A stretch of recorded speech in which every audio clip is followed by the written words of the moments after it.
everyone, and welcome back to Basically Everything, a podcast where Gen Z share their ideas on world and social issues. We evaluate problems and inspire teens across the world to consider new insights. Without further ado, let's get into our episode. Hi guys, I'm Bhavya. I'm Sean. And I'm Sherry. We're your hosts for today's episode. Now, most of our listeners have already returned to school or will be returning in the next few days. A lot of things have changed since we last went in person to school. New problems and dilemmas have appeared that we've never seen before. So the hosts at Basically Everything have decided to help you adjust to the new normal at school with this special back-to-school episode. Some of the topics we'll be touching on today are time management, masking up, and COVID guidelines, anxiety and mental health, being nervous before studying at a new school, and studying tips. People of all ages suffer from poor time management. In the days of social media and the endless internet, even the best of us find ourselves spending way too much time on our devices. We all have before or after school commitments, and it can be a handful to deal with it, especially when conflicts arise between activities. Prioritizing is a skill that we all need to master. Yeah, and I completely agree. I've had a lot of trouble with time management in middle school. And one thing that really helped me was to set my priorities straight. If I had conflicts between activities, I would have to determine which one I thought was more important and just go to do that activity.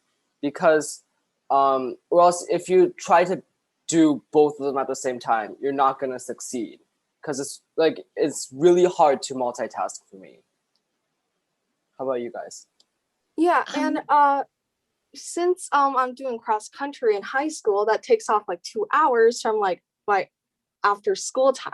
So then that gives me less time to balance out my dinner, my homework time, and my instruments. So then I wrote, as a plan, I wrote a schedule for myself to plan out everything. So what about you, Bhavya?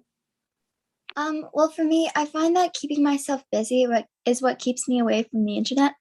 So in the spring, I joined track, and that took out a good portion of my day. And all that exercise kind of made me feel more energized, which is kind of the opposite you would think it would do. And I spent more time reading instead of watching TV. It was really positive for both my health and for how much time I was spending on my devices.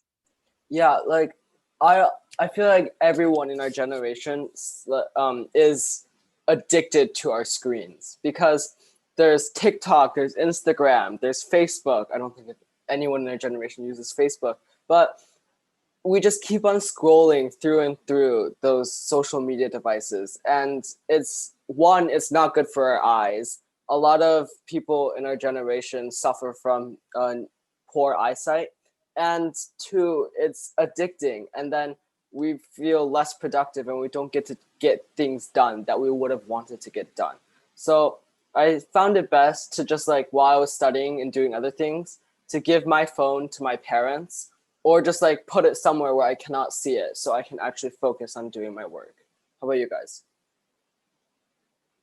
I did the same thing. I also put screen time limits on all my devices, and I personally don't think it works for me because it gives you the option to keep reminding you every 15 minutes. And what happens is if you're really watching something that you're really interested in, you keep pressing remind and it just keeps snoozing it. It's if you set an alarm and you kept pressing snooze, before you know it, you've already slept for an extra hour. It doesn't do much for me, but I'm sure that for other people it might work. Yeah, from personal experience, scrolling on social media, it consumes a lot of your time. You think only 10 minutes has passed, but in reality, it's been 1 hour. So then that takes a lot of time away from the other possibilities that you could have done. I think it's also important to remember that these social media companies just design their app in the way that makes you the most addicted to it. TikTok and YouTube Shorts or Instagram Reels, you keep scrolling, and scrolling is probably gonna make you watch more because I watch YouTube Shorts and sometimes I just keep scrolling it's like endless because it doesn't really end, and YouTube just wants you to watch as much as you can. Yeah, and then that goes back to time management because with the amount of time we spend on the internet and doing things, we aren't managing our time as productively as we can when we're not distracted by the internet, distracted by other things. And then because of that, we won't be able to get things done on time, like assignments or projects in school. So to do that, I found just setting a really strict but reasonable schedule every day was helping me because I like having everything planned out and then I can see what I have to do next. How about you guys? Yeah, adding on to Sean, I think like prioritizing is like a very important factor because then you can learn how to do like the most important things first and then leave the less important like devices and stuff after you're done with everything else. Yeah, exactly. So then you make the most of your time. And then let's say you have an assignment that's due tomorrow and then another assignment that's due a week later. I think using just to prioritize the assignments, I would do the assignment that's due tomorrow first, then the assignment that's due a week later, because it wouldn't make sense to do something that's due later when I have more time than to not do something that's coming up really soon. Speaking of prioritizing, health always comes first. So here's our COVID safety at school PSA. Ever since COVID hit, we've had very confusing policies about whether or not we should wear a mask, what rules and guidelines we need to follow in order to stay safe and protect our loved ones. COVID-19 is not a hoax. It has infected over 38 million people alone in the US and has taken over 630,000 innocent lives. Although these facts are horrifying to know, there is a light at the end of the tunnel. Recently, the Pfizer vaccine has received full approval from the FDA, making it the first COVID vaccine to receive full approval from the FDA. When going back to school, we should all wear masks to prevent the spread of the disease. Wearing a mask properly is key to prevent spreading the diseases to peers and loved ones. The mask goes over your mouth and nose, covering it completely. Most masks have a metal nose bridge. Press on the nose bridge till the mask rests gently on your nose. According to a study conducted in North Carolina by 2 Duke University scientists, if everyone wears a mask in school, it stops up to 90% of transmissions. Although the next part seems very silly to talk about, it's still very crucial to help stopping COVID-19 from spreading. Wash your hands, people! I mean, everyone learned how to wash their hands in elementary school.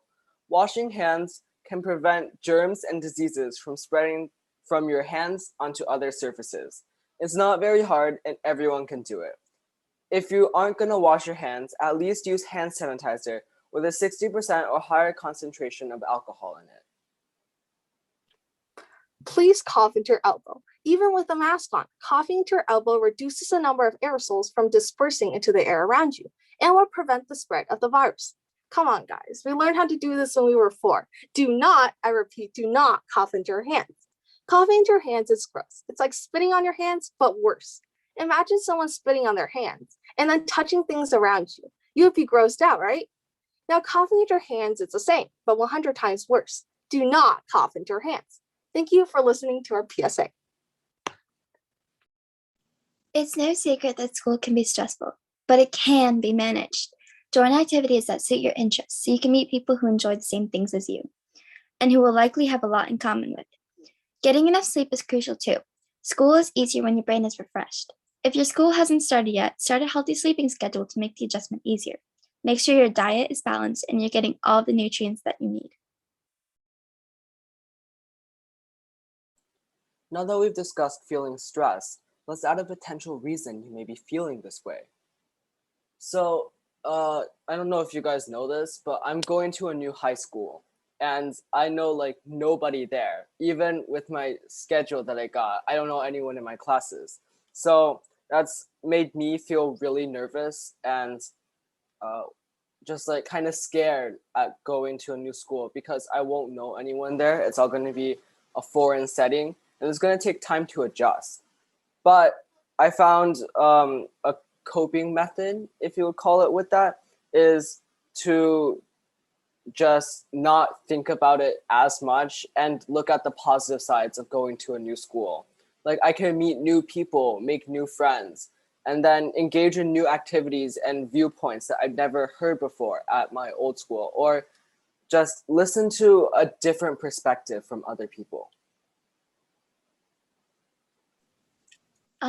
Like Sean, I'm going to a new high school, and over the summer I moved states. So the new high school I'm going to has literally nobody I know. And normally I could be fine with that because I would still get to see my friends at the park. I usually go to the park like every week, but I can't do that anymore. And so a lot of times I feel just really alone, and it's sometimes kind of unbearable. Like no one you know is within 3 hours from you, or like 10 hours actually.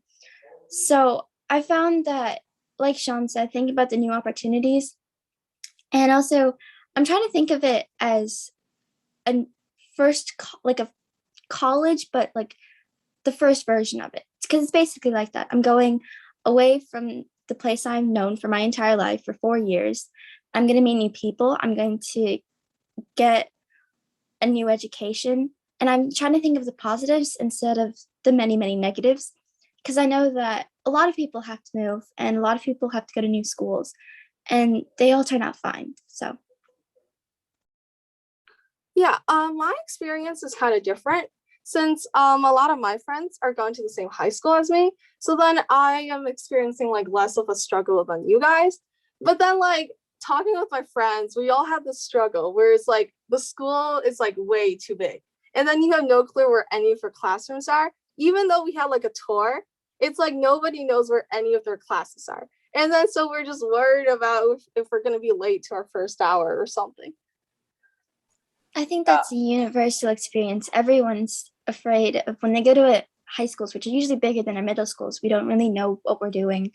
And yeah, it's going to be a learning experience for all three of us.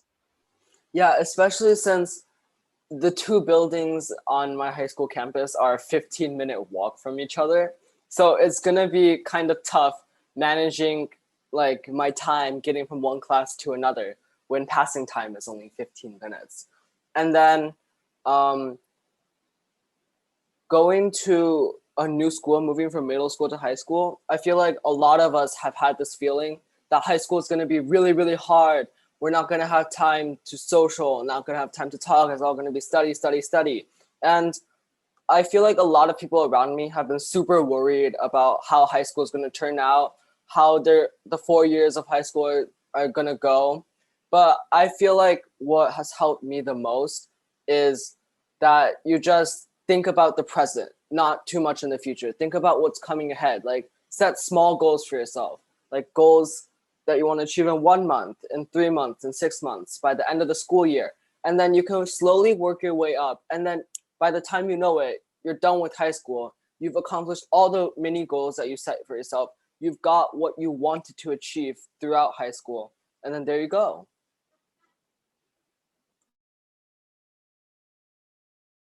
I think a thing that makes the transition between a middle school to a high school hard is because in eighth grade, we're used to being, we know our way around things. You know, we're the oldest ones at the school. We are like leaders basically. And now when you're a freshman, you have to start the entire thing all over again. You need to like make new connections and prove yourself. But the thing is, like Sean said, we might get focused on the negatives, but there's so many new opportunities. And even though you might feel really small going into a school where I felt really small, like everyone was at least a foot taller than me. Well, it might have just felt that way. And so don't let your insecurities project onto the real world. Last but certainly not least, the educational part of school. Maybe you've seen recommendations on your For You page for studying hacks, but how many of these popular tips actually work? A popular study method is called active recall. Unlike passive methods such as highlighting, rereading, and summaries, which are proven ineffective, active recall methods include flashcards and practice tests. According to the Washington Post, these methods are much more effective in helping you remember content.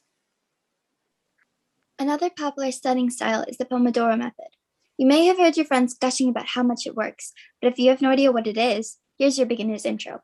Pick one topic to study and work continuously for 25 minutes. Then, take a quick break for 5 minutes. Repeat this a few times and then take a longer break. People say the Pomodoro Method works because it breaks down the task into shorter, more manageable sections. Also, make sure you get a planner. A planner is the best way, in my opinion, to make sure you don't miss out on any due dates. Yeah, I definitely agree with you, Bhavya. I started using a planner for my assignments and due dates instead of just a calendar on Schoology. And it helped a lot with me getting my assignments in on time and not getting penalty points for them. We hope you guys have taken something away from this episode, whether it's about how to balance your extracurricular activities and school or prioritizing your well-being. But everyone must take away from this that you must wash your hands and cough into your elbow. Sing the ABCs if you have to while washing. Like, seriously, do it. Going back to school this year is going to be a strange, once-in-a-lifetime experience. And it certainly won't be easy. But just know that there are people in the world who do care about you and will help you through these hard times. Once again, thank you everyone for tuning in. We hope you enjoyed this special back to school episode. Make sure to follow us on our social media accounts and don't forget to check out our website, all linked in the description. As always, stay safe and healthy. We'll see you later.